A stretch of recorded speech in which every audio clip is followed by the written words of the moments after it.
आता सध्या सांगलीमध्ये आणि शिरोळ तालुक्यामध्ये एक पूर परिस्थिती निर्माण झाली अवघ्या 2 दिवसात. काल आणि आज अचानकपणे कोयना धरणानं पाणी सोडलं. याच्यामध्ये मी तर दोष देतो अधिकाऱ्यांना. विचार करण्यासारखी गोष्ट आहे. कोयना प्रशासन आणि पाटबंधारे प्रशासन यांना एवढं माहित नाही का की आपल्या कोयना धरणामध्ये आवक किती प्रमाणात आहे, आणि आपल्याकडे आवक जर मोठ्या प्रमाणात होती तर हे पाणी यापूर्वीच सोडणं गरजेचं होतं. त्यानंतर मी म्हणतो की अलमट्टी धरणाचा विचार केला की म्हणत त्यांनी 2 लाख क्युसेक सोडलं, 2 लाख क्युसेक सोडलं. अरे कुणाला खोळ्यात काढता, कुणाला खोळ्यात काढता? 2 लाख क्युसेक त्यांनी पाणी सोडलं, पण त्याच्यामध्ये इनपुट किती आहे? तुम्ही असा विचार केला का की त्या नदीला, त्या धरणामध्ये, अलमट्टीच्या पाणलोट क्षेत्रामध्ये मलप्रभा नदीचं पाणी जातं. त्याच्यानंतर जर बघितलं तर घटप्रभाचं पाणी जातं, दूध गंगेचं पाणी जातं, पंचगंगेचं पाणी जातं, वारणा नदीचं पाणी जातं, येरळा नदीचं पाणी जातं, त्यानंतर तारळी नदीचं पाणी जातं आणि कोयनेचं पण पाणी आहेच.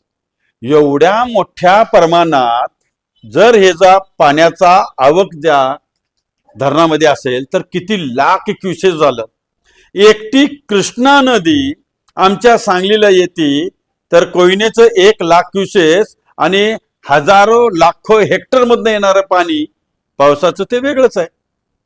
आणि आवक मात्र जास्त असेल आणि 2 लाख क्युसेक सोडत असाल तर त्या पाण्याचा फुगवटा सांगलीला येणार, शिरोळ तालुक्याला येणार.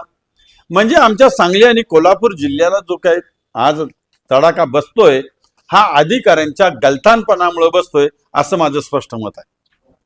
मी रोज एक नवीन विषयाकडं आपल्याला विनंती करतोय. पाटबंधारे खात्यानं, अधिकाऱ्यांनी एकमेकाच्या कॉन्टॅक्ट मध्ये राहणं गरजेचं आहे. अलमट्टी प्रशासन असो, कोयना प्रशासन असो, तुम्ही दोघांनी एकमेकाच्या विचारानं हे पाणी सोडणं गरजेचं आहे.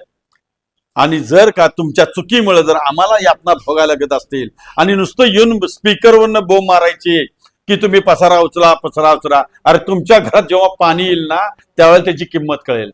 तिथं बसून ऑफिसात बसून एसी मध्ये बसून बोलायला सोपं लय जातंय, आणि पाणी आल्यानंतर शासनाच्या गाडीतनं येऊन डोळ्यानं बघायला लय बरं वाटतंय. अहो सोपं नाही. लोकांची घरं जाळायचं काम करू नका. तुम्ही आम्हाला पाण्यात बुडवून मारायचा प्लॅन करू नका. तुम्ही योग्य दिशेने चला. तुमच्या सद्विवेक बुद्धीला विचारा. तुम्ही शिकलेला आहात, त्याचा उपयोग करा. आणि सांगलीला अगर कोल्हापूर जिल्ह्याला या पुराचा तडाखा बसू नये याचं नियोजन करा, अशी मी हात जोडून विनंती करतोय. धन्यवाद. किती